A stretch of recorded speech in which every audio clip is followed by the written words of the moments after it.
Hi everyone, welcome back to another episode of Tusk Gaming. In this episode we're playing Miscreated and we're taking a look at farming. Proper way to farm and what you do need to farm to make the best food possible in the game. Alright, let's go ahead and get into this video. Welcome to Tusk Gaming. Please like, subscribe, and get notified. Alright everyone, let's go ahead and take a look here at farming. This is my setup. You want to make sure that you get these items, you want to make them, and that way you can place them throughout. You'll want to, after making these planter boxes, then you're going to need a sack.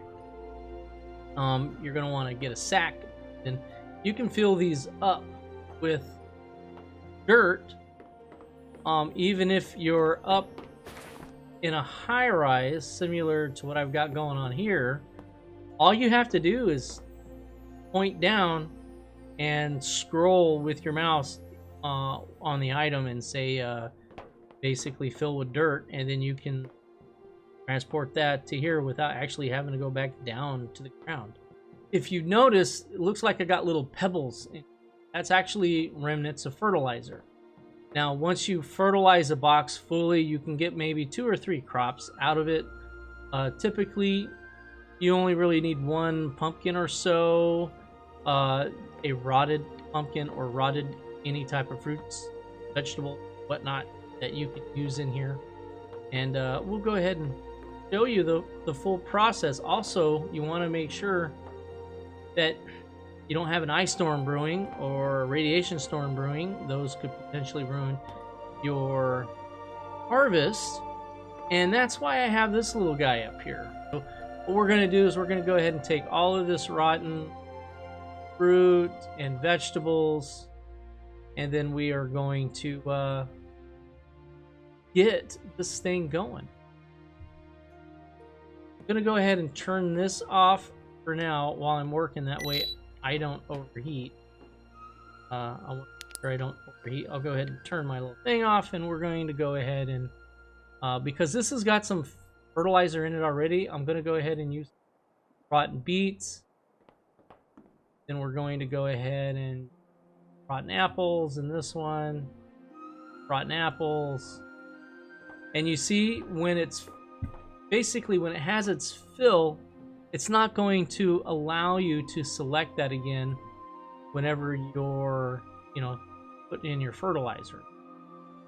So that is actually pretty good. So you won't have the opportunity to over fertilize, meaning wasting your fertilization products. So, that is pretty good. So whenever you see it look like it's got those little rocks in there, actually fertilizer. So, all right, so as you can see, I didn't use a whole lot of whatever. Now I'm gonna go ahead and top myself off because I don't want to get my water jugs mixed up. This right here is going to be sort of kind of food that we're going to be going for to make. This is the best food in the game, which is the skillets. We're going to go ahead and grab this water jug. And let's see here. To fill this water jug up. As you can see, these are fully topped off with the collected rainwater. So what we're going to want to do is we're just going to fill water jug, and we want to alternate. Because you want 2 of these, then we're going to alternate. 1 water jug per planter gives it enough water. If you're using a water jug instead of a a gas can, which holds 19 liters, the water jug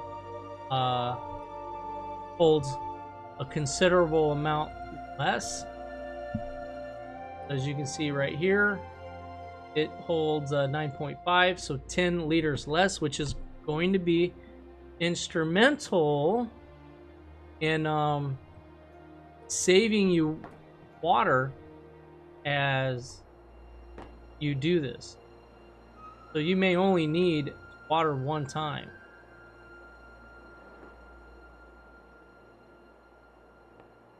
Looks like we might be getting a storm in. If we're getting a storm, it isn't going to be that big of a deal because we haven't planted our seeds yet. We're just basically preparing the soil right now.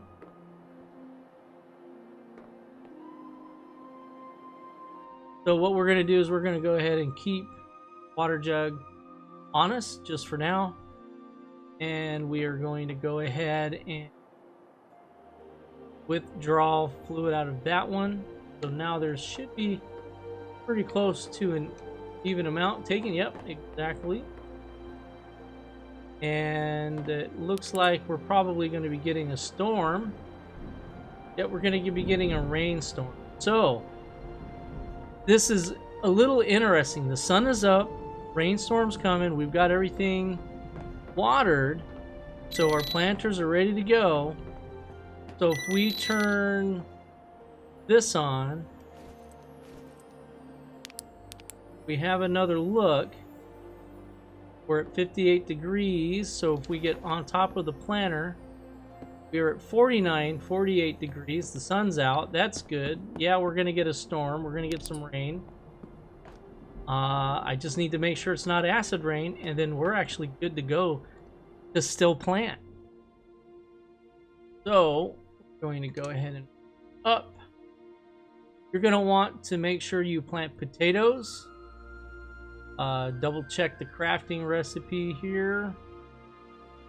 Consumables, drinks, food, and then roast. We're gonna make these what I call skillets. They're actually roasts, and the one we were gonna go for is gonna be the bear steak. This is the best one in the game. So we're gonna need potatoes, crushed peas, and carrots.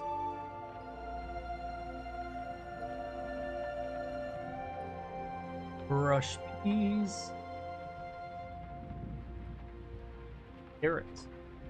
So because it's 2 to 1 on the recipe for the skillets, 1 carrot, 1 brush pea, and 2 potatoes, so we want to make sure that we plant twice as many potatoes as we do the others. So what we'll do is I have actually an abundance of carrots and brush peas already, so I'm gonna primarily plant potatoes.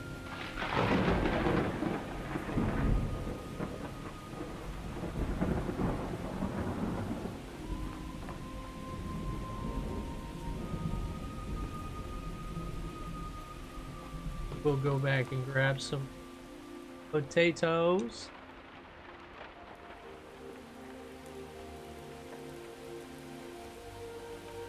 I'm going to throw those back because, to be honest with you, I really don't need them. I'm just plant potatoes. Now, I'm starting to get a little overheated, but it's okay.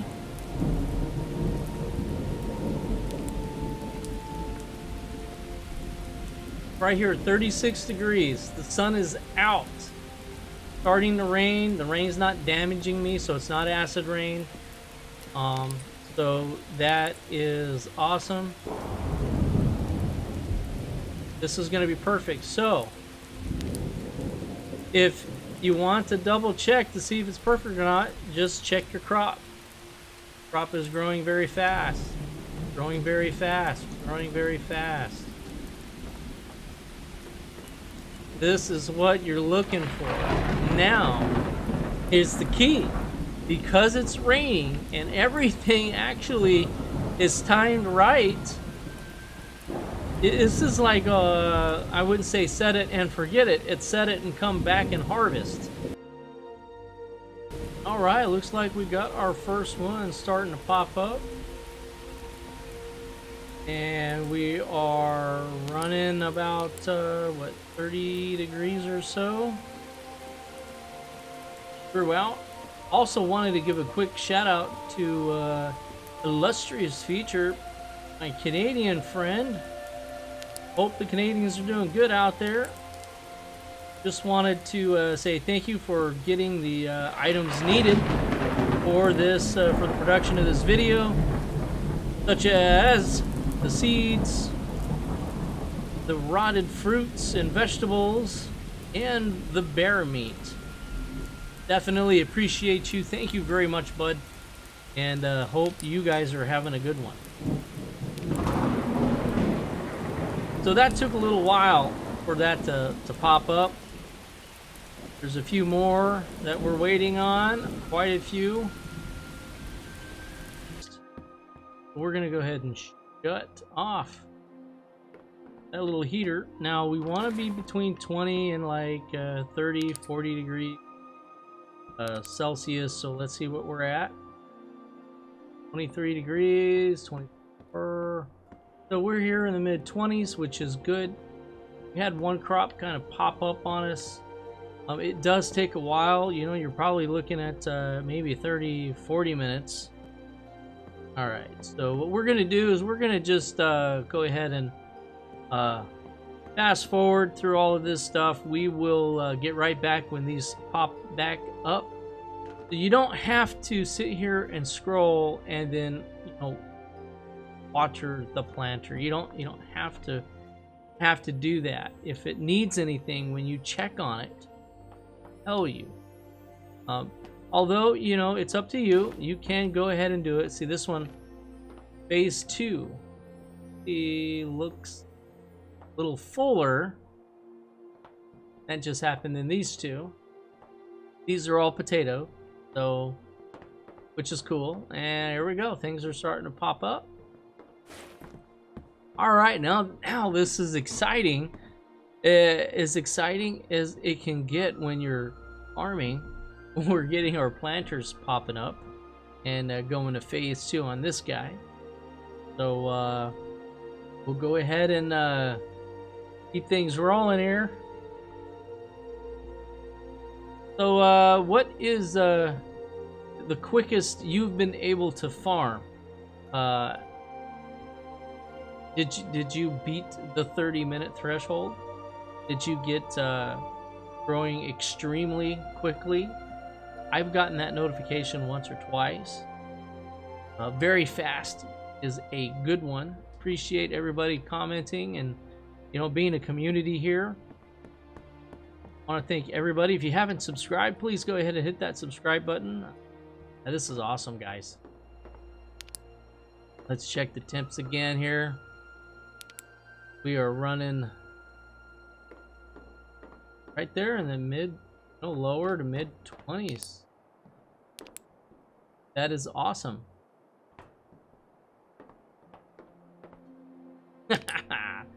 All right, so we've got, you know, the sun's starting to set. We should still have plenty of light to take care of what this needs to be taken care of.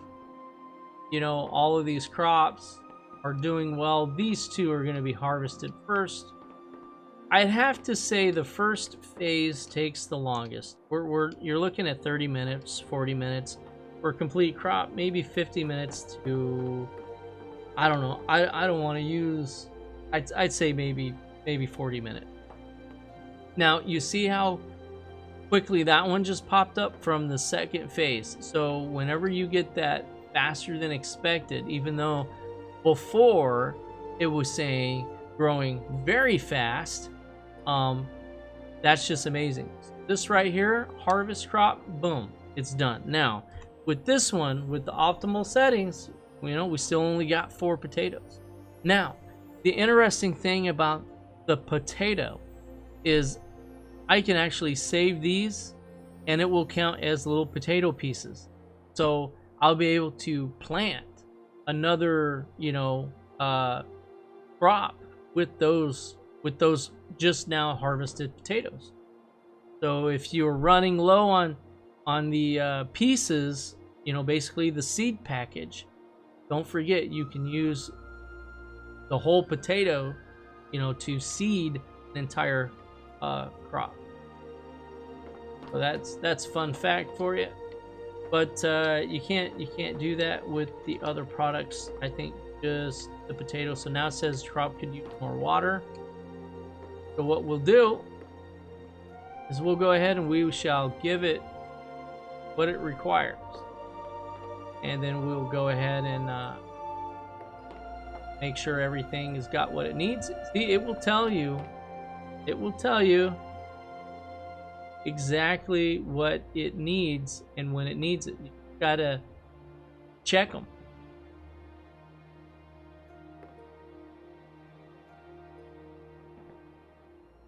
If you're not checking them, then you ain't doing it right.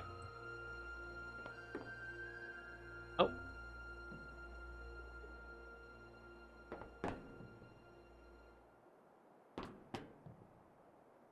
The exciting thing is, you know, it's advantage time. Let's do this. Let's get what we need. And you know, oh, right there, you see the potatoes popped up. I mean, kind of look. That's pretty cool. Yeah, so you know, that's really what's interesting. Is it takes the environment into concern with how it allows you to, you know, basically produce crops and grow your own food. So as far as Miscreated goes, what is your most favorite thing about Miscreated? Is it, for me, it's base building, and I'd have to say farming a little bit. As you can tell, I'm a little too excited about it. This is the most boring aspect of the game, but you know, that's me personally. What is yours? Is it the PvP, the friendships you make, base building, the farming, the collection of vehicles? If you happen to be on a server that, you know, doesn't frown upon that. There are some servers that do.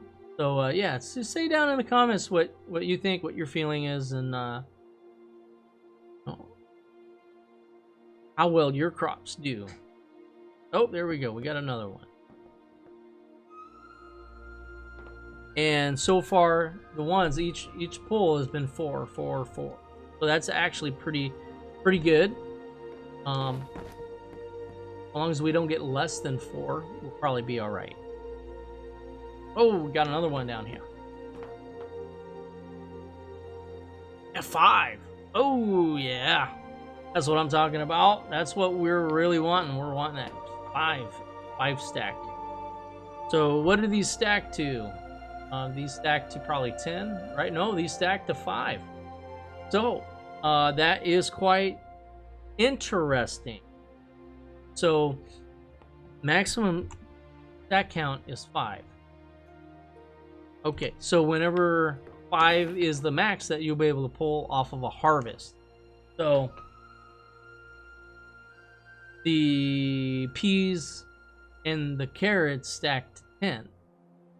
So it kind of makes it interesting that the potatoes are so much lower, and you have to use twice as many. So that's why doing what I just did here with planting all potatoes when I have some of the others, that's probably why I still have some of the others left over from my other cooking adventures, is for the simple fact is potatoes are used equal to bear meat. 2 bear meat potatoes, 1 carrot, and 1 double check that recipe. Brushed peas, not snap peas. Delete snap peas. They have been removed from the menu. And the sun is still setting. Just bear that in mind. Above all else, have fun, you know. Make these roasts and surprise a friend. Now you have to get, I believe, the cookbook, actually cookbook number 2. So cookbook 1 allows you to do sandwiches. Cookbook number 2 allows you to do roasts, and then cookbook number 3 allows you to do stews. Now what's interesting about these stews is they weigh a lot, but they also feed you pretty good. So if you made a stew, then I would, I would keep it at the base, pull it out, munch and crunch on it, put it back. Don't carry it around with you because it weighs a significant amount. But that's why, in my opinion, the best food in the game is actually, the roast, and it's going to be the bear steak roast. Yeah, that's going to be the best one.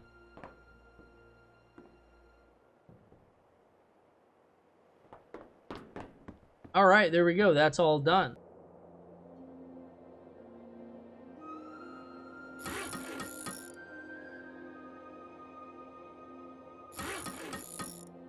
We're going to go ahead and load these up.